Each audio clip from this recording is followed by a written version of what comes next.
There we go. It's me, your girl, Ashley and Faith, and um, I'm recording on my phone today, so it looks a little weird. I had to rotate it, um, so I have to make sure I look in the camera over this way. But um, I want to talk about. I just wrote a blog recently on 9 activities that clear your mind, and we get so bogged down and frustrated and just downright busy on a daily basis, and our mind gets so full, and we get stressed and we get flustered and we get angry, and we don't take the time to really clear out those things that have caused us to feel that way during the day. And a lot of times it comes from work, it comes from home, social situations, situations beyond our control, situations that we could have controlled. But at some point, you have to learn how to clear your mind. And I want to talk about 9 activities real quick that can help you do that, and give your brain a rest so that you can have a more productive day for the next day, the next week, and to carry on and on and on. So, number one is meditation. Um, People talk about meditating quite often these days, and meditation is quite simply being quiet and being one with yourself or with your God. Personally, I like to be quiet and be still and pray. There are also times where I like to be quiet and still and not think about anything, which is really, really hard because my mind constantly runs on and on and on. But prayer actually helps me clear my mind. So when I think of meditation, I think of being in a quiet space, and I think of um, being open-minded, open-hearted, to allow silence and stillness into my spirit, which for me can only come from the connection I have with God. So meditations, and one of the reasons for meditating is clearing the mind.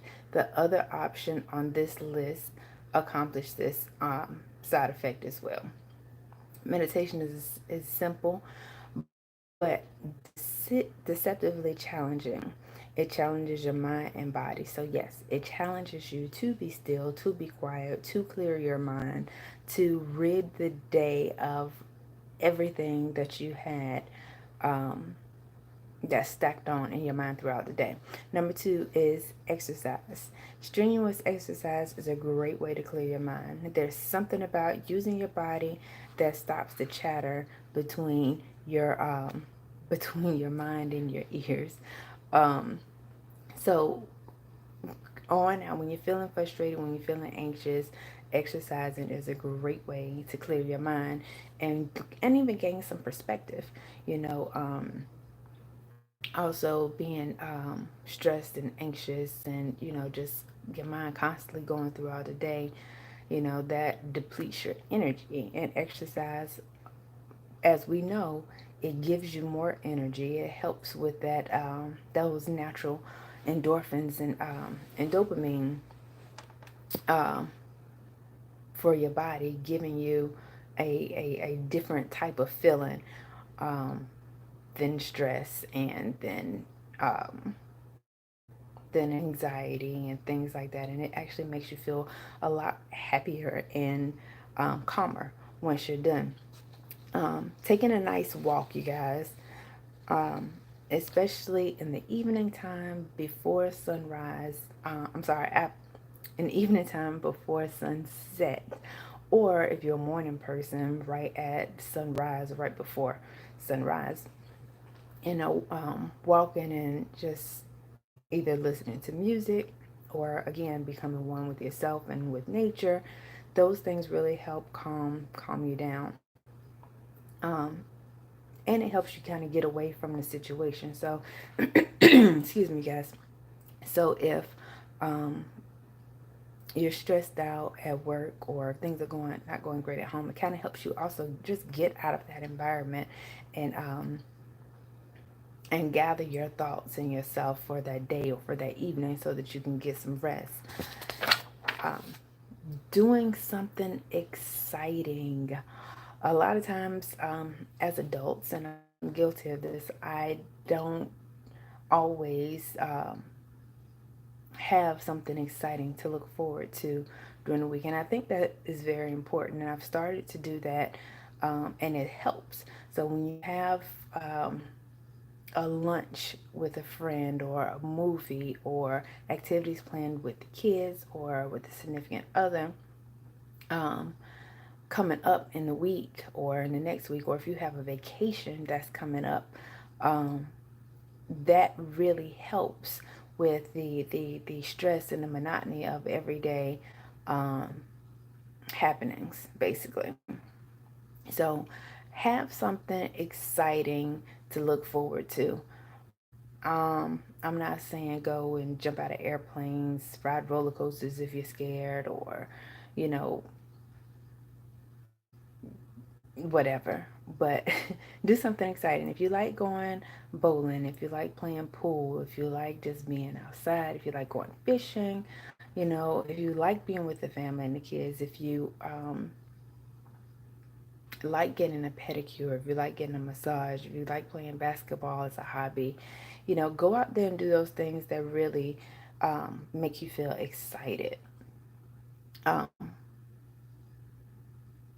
and sometimes we get in the habit of doing the same things over and over and over again, and then we get bored. So consider trying something different as well, and actually start using those creative juices. So tell me in the comments, or just know for yourself, what is something that you've considered that you haven't actually acted on.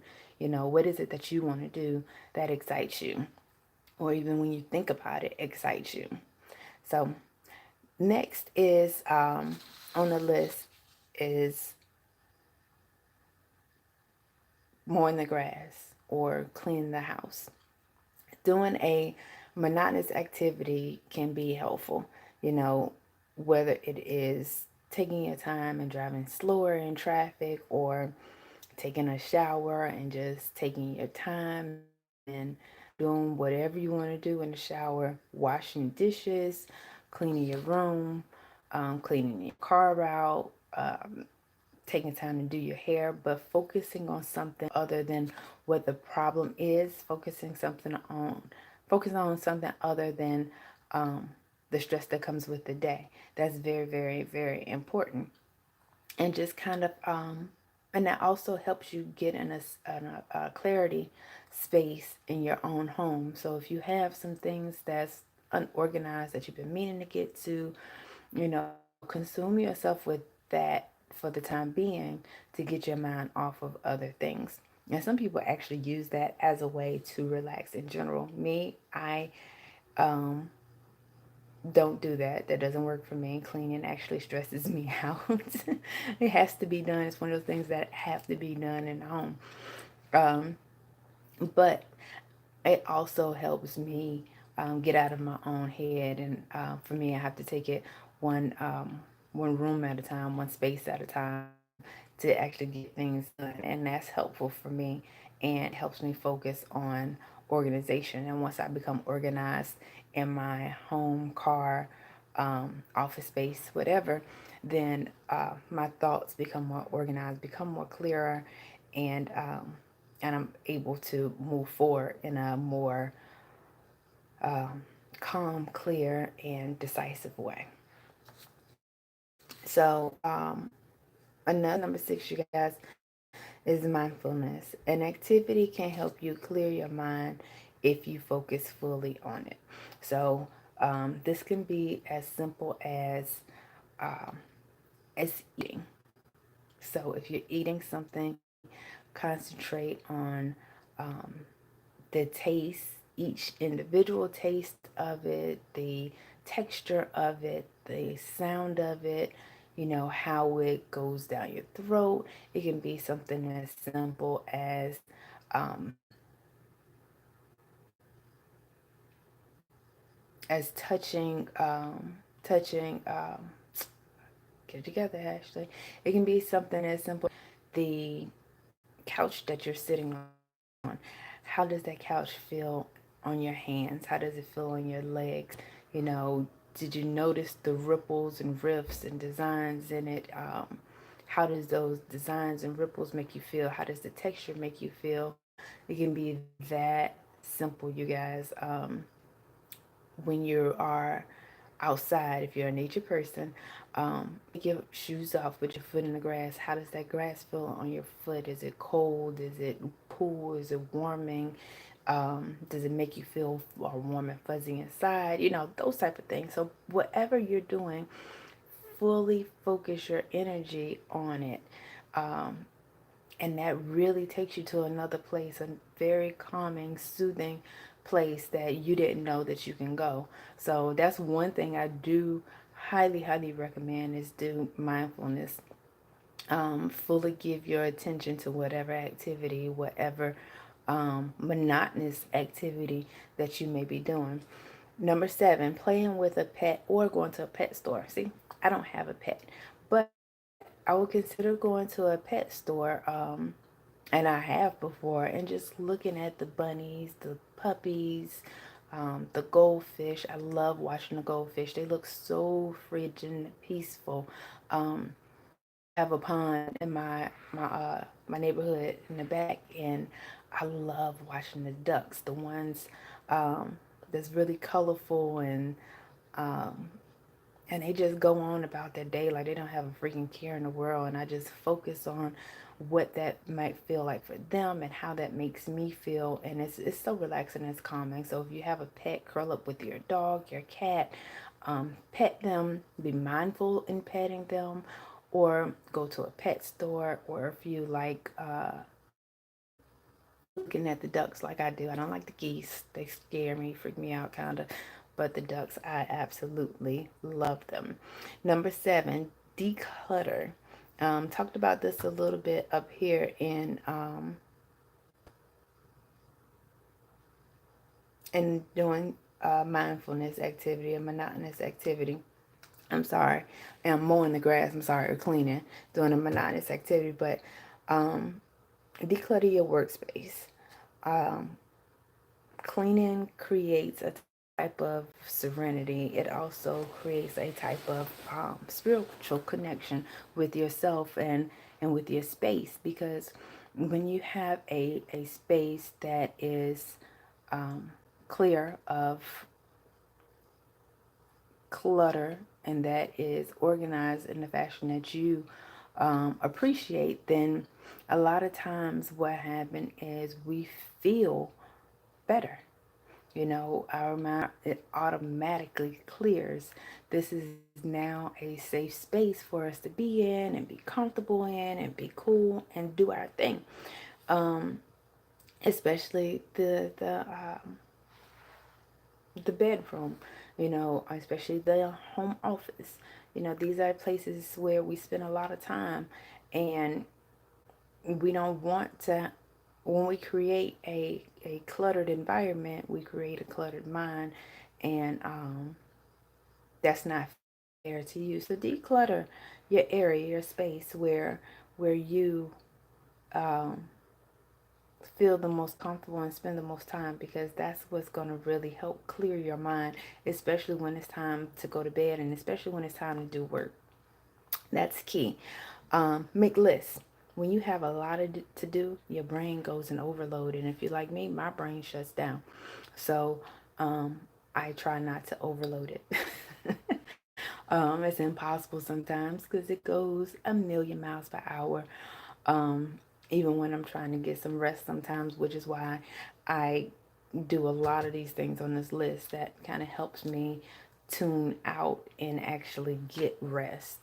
Um, but Making lists, if you make a list of things that you need to do, a list for groceries, one for what you need to do with the kids, one for what you need to do at work, one for what you need to do with yourself. And let's not forget about actual self-care.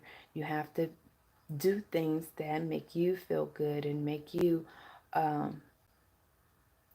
feel relaxed. At times, you can't always make lists for other things and other people. So keep that in mind too. But when you do a brain dump and actually have a to-do list, then that helps you categorize the things that you need to do in the priority that you need to do them.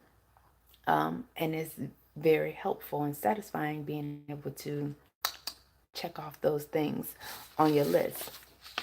Now, and I'm sorry, that was number 9. So just to run back through real quick, number 1, meditation. Number 2, exercise. Number 3, walk. Number 4, do something exciting.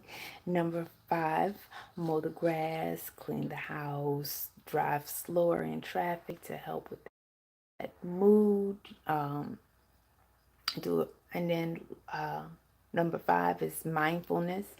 Do an activity with your full on attention to detail, to take your mind off of other things. Because again, and I'm gonna keep going and end here soon. But when it comes to mindfulness, you have to really, really, really focus on being intentional and giving your attention to the detail of what you're doing. Because while we are doing those monotonous things, doing laundry, sitting on the couch, watching TV, eating, we are constantly thinking about other things. So you have to be intentional with mindfulness. Number 7, play with a pet. Go to a pet store, go outside, look at the ducks, watch the birds.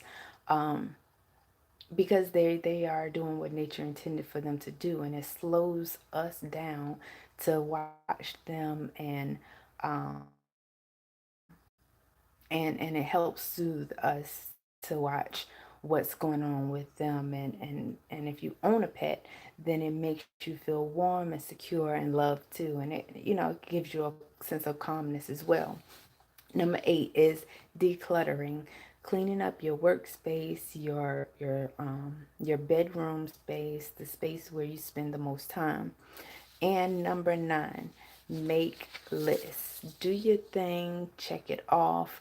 Again, do a brain dump and then categorize it, prioritize it, and check off as you are getting things done. That's really, really important, and that's really, really satisfying, and it clears your mind. It stops you from having to wonder, oh my God, what did I have to do today? Oh my God, what did I have to do tomorrow? Oh my God, I forgot that. And it keeps you organized and in order, and you don't have to worry about remembering, because guess what? It's already there. And that's one thing that I had to learn to do and use a calendar. And oh my God, it's amazing. It's amazing. So make a list. So, my recommendation to you is to try to clear your mind at least one time a day. You have 9 specific activities that you can do to help you do that. And you don't have to go in your new future actually clearing your mind, using a process, coming up with a system and using it consistently. It will do wonders for you. If you want these 9 activities to print out for yourself and have so that you can have something to refer to, you can go over to couchtalknet.com/blog, and you'll find the blog with the 9 activities to help you clear your mind.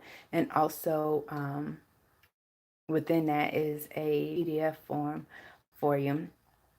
All right, so this is Ashley M. Days, and I will talk to you guys later. Take care.